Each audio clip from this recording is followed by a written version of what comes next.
Everyone expects Germany to win, and that's exactly what makes this match dangerous. Because some of the biggest World Cup disasters don't begin with a superior team being outplayed. They begin with a superior team believing the result is already decided. The score is still 0-0. The favorite still has all the talent. The crowd still expects the inevitable. But slowly, almost invisibly, a trap starts closing. And by the time everyone realizes what's happening, panic has already replaced confidence. That is the scenario Germany cannot afford to walk into. Not because Curaçao is supposed to be better, not because Germany suddenly lacks quality, but because football has a habit of punishing assumptions. And right now, assumptions are everywhere. The expectation surrounding Germany is enormous. Anything less than a convincing victory would immediately become a story. A narrow win would raise questions. A draw would create headlines. A defeat would become one of the biggest shocks in recent international football. That pressure changes everything, because Germany isn't simply expected to win. Germany is expected to dominate. And when domination becomes the minimum acceptable outcome, even normal moments can start feeling like failures. A missed chance feels bigger. A misplaced pass feels worse. A scoreless first half suddenly feels alarming. The clock starts moving faster. The pressure starts getting heavier. And that's where the real danger begins. Because the biggest threat may not be Curaçao at all. The biggest threat may be what Germany is thinking before kickoff. When teams are heavily favored, human nature takes over. Players hear the predictions, they see the odds, they read the headlines, they know what everyone expects. Even if nobody says it publicly, the assumption starts creeping in. This should be easy, and once that thought enters the equation, intensity can disappear without anyone noticing. Not completely, just enough. Just a few percentage points, a slightly slower press, a slightly casual pass, a little less urgency, a little less focus. At the highest level, that tiny drop can change everything, because football rarely announces when a problem is developing. It starts with small moments. A missed opportunity, a failed attack, an unexpected counterattack. Nothing dramatic, nothing catastrophic yet. But every minute that passes without a breakthrough changes the emotional balance of the match. And that's exactly what Curaçao would want, because they enter this game with something Germany doesn't have. Freedom. No massive expectations. No pressure to dominate. No requirement to impress. No headlines waiting to criticize them. Everything about the situation works in their favor psychologically. If they lose, most people expected it. If they compete, they've exceeded expectations. If they frustrate Germany, they create doubt. If they shock Germany, they create history. That's an incredibly powerful position to play from. And history is full of teams who became dangerous the moment nobody gave them a chance. Because underdogs often play with a level of freedom that favorites simply cannot match. Every successful tackle becomes energy. Every save becomes belief. Every minute survived increases confidence. And suddenly a match that looked impossible starts feeling realistic. That's how football traps are built. Not through superiority, through momentum, through psychology, through patience. One moment at a time. Now imagine Germany starts slowly, not disastrously, just slowly. The first 15 minutes pass, no goal. Then 30 minutes, still no goal. The crowd starts getting restless. Commentators start mentioning the scoreline. Players begin looking for quicker solutions. Attacks become more rushed. Decisions become more forced. The match starts moving at Curaçao's preferred pace, and that changes the entire atmosphere.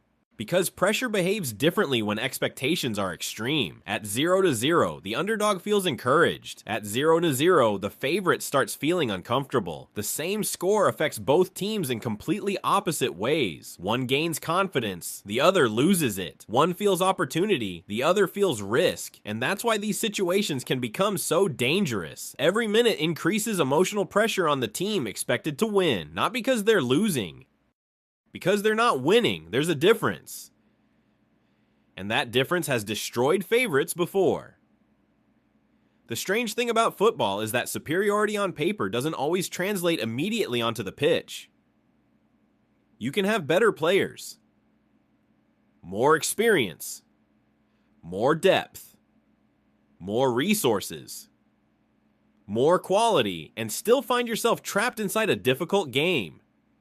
Because once frustration enters the match, logic becomes less important. Emotion starts taking control. Players force passes that aren't there. They take low percentage shots. They abandon patience. They chase solutions instead of creating them. And that's exactly when mistakes appear. The danger isn't just that Germany could underestimate Curaçao. The danger is what happens after underestimating them, because recovering from complacency isn't always instant. Sometimes the realization arrives too late. Suddenly a team that expected a comfortable evening is facing genuine resistance. Now they're trying to solve a problem they never expected to have. Now they're playing against the clock. Now every missed chance feels bigger than the last. Now every defensive mistake feels terrifying, and the emotional temperature starts rising. This is where media expectations become part of the story. Germany doesn't operate in a vacuum. Every performance gets analyzed. Every decision gets examined. Every weakness gets discussed. Players know that. Coaches know that. Everyone knows that. The awareness never disappears. And when expectations are sky high, even a temporary struggle can create outside noise. Questions begin appearing. Why isn't Germany dominating? What's going wrong? Why does Curaçao still believe? Why is this game still close? Those questions may seem harmless, but inside a high-pressure environment, they become distractions, especially if the match isn't unfolding according to the script everyone expected. And here's where the situation becomes even more interesting, because looking ahead can be just as dangerous as looking down. Favorites often spend more time thinking about future challenges than immediate ones. The bigger opponents, the bigger matches, the bigger tests, the games everyone is waiting for. It's natural. Human beings do it constantly, but football punishes that mindset, because the next challenge only matters if you survive the current one. Every tournament has examples of teams that became fascinated with future possibilities while ignoring present dangers. They started planning before finishing the job. They celebrated before securing the result. They assumed progress instead of earning it, and eventually football reminded them that nothing is guaranteed. That lesson never gets old, because teams keep learning it again and again. To be fair, there is a strong counter-argument. Germany possesses far more talent, far more experience, far more depth. Over 90 minutes, quality usually wins. That's true, and it's one reason why Germany will still be expected to prevail. But that's not really the point. The point isn't whether Germany should win. The point is whether Germany approaches the match with the mentality required to avoid making it complicated, because favorites rarely collapse without warning. There are signs, small signs, slow starts, lost focus, growing frustration, declining patience. The warning lights appear long before the final result. The question is whether they are recognized in time, and that's why Curaçao represents something bigger than a simple opponent. They represent a test of discipline, a test of concentration, a test of professionalism, a test of whether Germany can handle expectation without becoming trapped by it. Because expectation is a strange thing. When managed correctly, it becomes confidence. When managed poorly, it becomes pressure. And the line separating those two outcomes can be incredibly thin. That's what makes this scenario so fascinating. Not the possibility of an upset, the possibility of how an upset could begin, quietly, gradually, almost invisibly. One missed chance, one frustrating sequence, one growing sense of urgency, one unexpected moment of belief from the underdog, and suddenly a match everyone thought was finished before kickoff becomes something entirely different. That's the trap, not Curaçao themselves. The assumption that Curaçao cannot possibly matter. And football has spent decades proving that assumptions are often the most dangerous opponents of all, because the matches everyone worries about are rarely the ones that cause the biggest problems. The truly dangerous matches are the ones everyone believes have already been won.